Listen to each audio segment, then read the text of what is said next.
খিদিরপুরে হুমায়ুন কবিরকে ঘিরে বিক্ষোভ, go back slogan. বিজেপির দালাল বলে এবং তেড়ে আসে উত্তেজিত জনতা, বিক্ষোভকারী জনতা।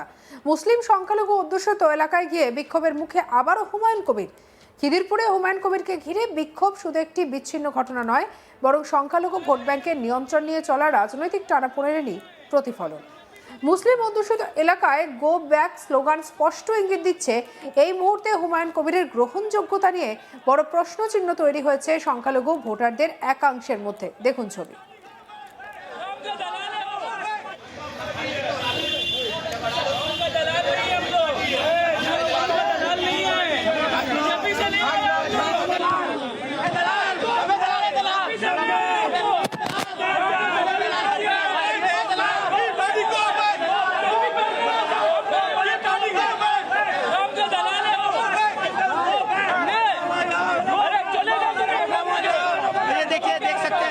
हुमायूं कबीर जी को रोककर जो है गो बैक का स्लोगन दिया जा रहा है।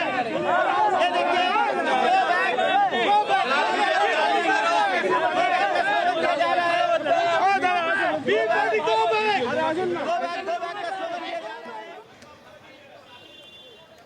তৃণমূল ত্যাগ করে নতুন রাজনৈতিক দল গঠনের পর হুমায়ুন কবির নিজেকে সংখ্যালঘু স্বার্থের বিকল্প মুখ হিসেবে তুলে ধরতে চাইলেও মাঠের বাস্তব চিত্র বলছে অন্য কথা।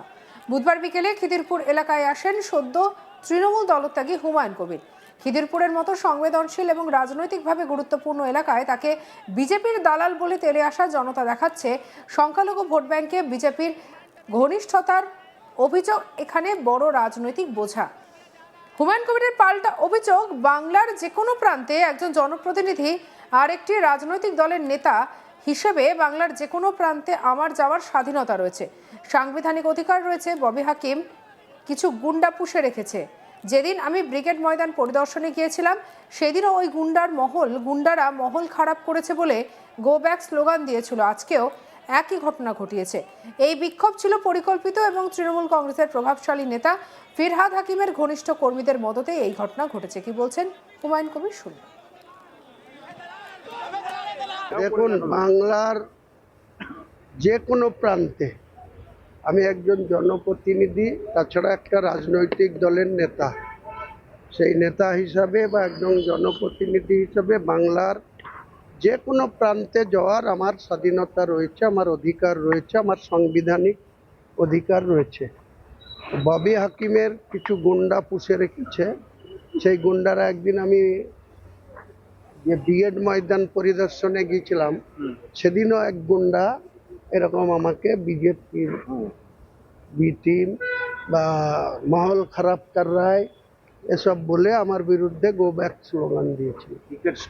হ্যাঁ, তো আজকেও আমি যে জায়গাটা গিয়েছিলাম সোলানা কবরস্থানের ঠিক পাশে একটা মসজিদ আছে, মসজিদের উল্টো দিকে আমার এক 12-13 বছর আগে থেকে আমার সাথে সম্পর্ক, তার বাড়িতে গেছিলাম। খুব সুন্দর আলোচনা হয়েছে। অনেকেই আমাকে বাবরি মসজিদ করেছি এটার জন্য, মানে 18 থেকে 80 অনেক মানুষ আমাকে দেখা করতে এসছে, আমার সঙ্গে হ্যান্ডশেক করেছে, আমাকে দোয়া করেছে, আমার সঙ্গে খুব ভালো আলোচনা হচ্ছে। ওই সময় যখন ঘন্টাখানিক ওখানে ভিতরে ছিলাম, তারপরে যখন আমি বেরিয়ে আমার গাড়িটা একটু দূরে ছিল, আমি গাড়িতে চাপতে যাচ্ছিলাম, তখন ববি হাকিমের কিছু গুন্ডা, পোষা গুন্ডা, তারা আমি শুনেছি ওখানে হ্যাকার হিসাবে লোকের টাকা হ্যাক করে নিজেদের অ্যাকাউন্টে নিয়ে নেয়। তার নেতৃত্ব দেয় শাহবাজ বলে একজন কুখ্যাত নাম আছে তার। সে ববি হাকিমের হয়ে কাজ করে, টাকা তোলে, ববি হাকিমকে দিয়ে আসে, নিজেরও। বলছি, খিদিরপুর মূলত কলকাতা বন্দর, যেখানকার বিধায়ক পদ ফিরহাদ হাকিম, এবং আপনি বলছেন সোলানা মসজিদের কাছে গেছিলেন, আরো একটা মসজিদ, সেটা কি লাল মসজিদের কাছে? এবং লাল মসজিদের কাছে যদি আপনি গিয়ে থাকেন তাহলে মূলত কি জন্য আপনি গেছিলেন আজকে? আমি যেতেই পারি, আমি গেছিলাম আমার একজন ওয়েলফেয়ার বা আমার জানাশোনা বা আমার বন্ধু লোক বা আমার ভাইয়ের মতো, তার আমন্ত্রণে আমি সেখানে গেছিলাম। আমি কোনো রাজনীতির কোনো প্রোগ্রাম করতে যাইনি। তা আমার বাংলায় যে কোনো জায়গায় যাওয়ার অধিকার আছে।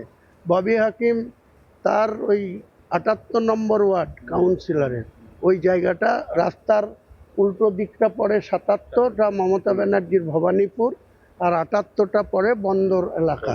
ঠিক ওই রাস্তার মাঝে যেটা চৌরাস্তা আছে ওখানে কয়েকজন দাঁড়িয়ে ছিল। আমি যখন হেঁটে যাচ্ছিলাম, আমার যে বন্ধু তার ছেলে ওই সে ইঞ্জিনিয়ার সদ্য পাস করেছে, তার হাত ধরে আমি গাড়িতে উঠতে যাচ্ছিলাম। তখন আমার গাড়ির উপরে উঠে থাপড়া মারে, গো ব্যাক স্লোগান দেয়, আমাকে মারতে উদ্ধত করে। আমিও তাদের চ্যালেঞ্জ করেছি, চ্যালেঞ্জ অ্যাকসেপ্ট করেছি। তিনি আরো বলেন, এই বিষয়ে কোনো থানায় অভিযোগ করে লাভ নেই। মমতা ব্যানার্জির পুলিশ ববি হাকিমের কথায় চলে। পুলিশের শাসন থাকলে এরকম মস্তানি করতে পারতো না। এর বদলা মুর্শিদাবাদে নেব। কি বলছেন হুমায়ুন কবির, শুনুন। দেখুন, বাংলার কোনো থানায় অভিযোগ করে কোনো লাভ নেই। মমতা ব্যানার্জির পুলিশ পা চেটে চলে, আর এই ববি হাকিমদের পা চেটে চলে। তাদের যদি পুলিশের যদি শাসন থাকতো, তাহলে এই ধরনের 15-20টা ছেলে ওই ধরনের বিনা কারণে আমার উপরে ঝাঁপিয়ে পড়ে তারা এরকম মস্তানি করতে পারতো? তাদের উপরে কি ভরসা করবে? আমার নিজেকে রক্ষা করার দায়িত্ব আমাকেই নিতে হবে। আগামী দিনে এই আজকের ঘটনার বদলা ববি হাকিম যদি মুর্শিদাবাদে ঢুকে আনুষ্ঠানিকভাবে বলে ঢুকবে, সেদিন ওকে আমি বুঝাবো মুর্শিদাবাদে। সরাসরি চ্যালেঞ্জ করছে, একদম সরাসরি চ্যালেঞ্জ কি আছে? ববি হাকিম পারলে আমার কিছু করে নেবে, আমি তো বলছি পারলে করে নেবে। তো মেয়র হলো তো কি হয়েছে? মেয়র কদিন থাকে সেটা দেখুন না, মেয়র কদিন থাকে কলকাতার সেটাও দেখুন, অপেক্ষা করুন। ব্রিগেডে গিয়ে আপনাকে হেনস্থা হতে হয়েছে, আজকে খিদিরপুরে গিয়েও আপনাকে হেনস্থা হতে হলো। এরপর কি আপনি আর কলকাতা বন্দরে যাবেন ববি হাকিমের সব এলাকায়? জায়গায় যাব, কোনো জায়গায়, এবং ববির বিরুদ্ধে প্রার্থী দেব, মমতার বিরুদ্ধেও প্রার্থী দেব, শুভেন্দুর বিরুদ্ধেও প্রার্থী দেব। আগামী দিনে এদেরকে সমুচিত জবাব বাংলার মানুষ দেবে। এই অহংকারের জবাব বাংলার সাধারণ মানুষ, ভোটাররা দেবে। ববিকেও দেবে, মমতাকেও দেবে।